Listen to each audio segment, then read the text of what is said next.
The smoking thing this morning was so neat. It's all about teenagers. There's this big thing with casual smoking that's happening among teenagers, and I've heard about it from a lot of my daughter's friends, from my daughter. They were talking about it, and so I talked to Tom Daniel this morning. He's a really neat dude. He is a retired surgeon, lung surgeon that is, and he helps people stop smoking. And so he had some really interesting things to say today about teenagers and that casual smoking and just how dangerous it can be.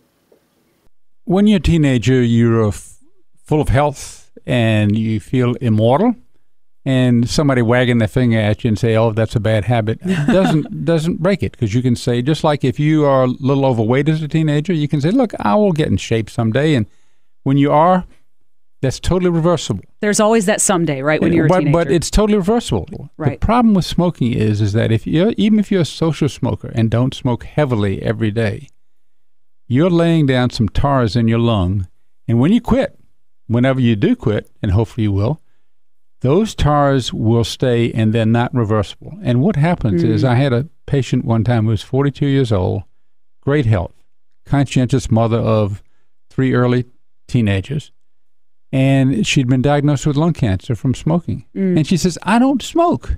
Why did it happen to me?" Well, I used to smoke. I started at age 14. But I quit at age 30. That's 12 years ago. Wow. So why is it happening to me? And that's my point, is she was able to quit, but those 16 years in there, from age 14 to age 30, the tars in the cigarettes, I don't care what kind of filter you use or whatever, the tars there are called carcinogenic, which means genesis for cancer.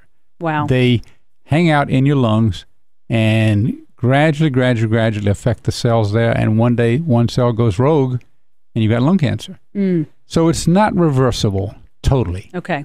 And the sooner you quit, the better. So it's not like, because that can prevent so many other things from happening. Well, it also decreases your chance of getting lung cancer. Yes. But that's the main message, is it's not reversible, like being a little overweight or being out of shape.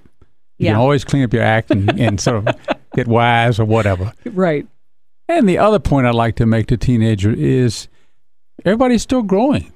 You're getting taller. All sorts of things are still going on. Yeah, you're developing.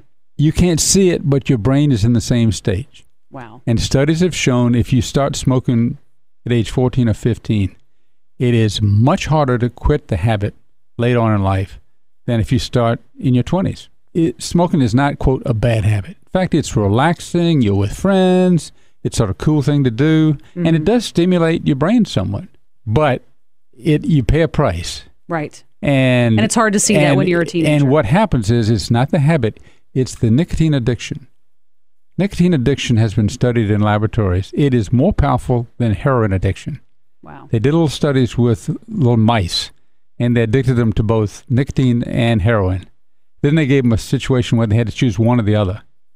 And they always give up heroin and don't want to leave the nicotine. Wow. It's that's powerful. So our group really works not by giving people pamphlets on saying smoking is bad for you, because everybody knows that. We work on trying to get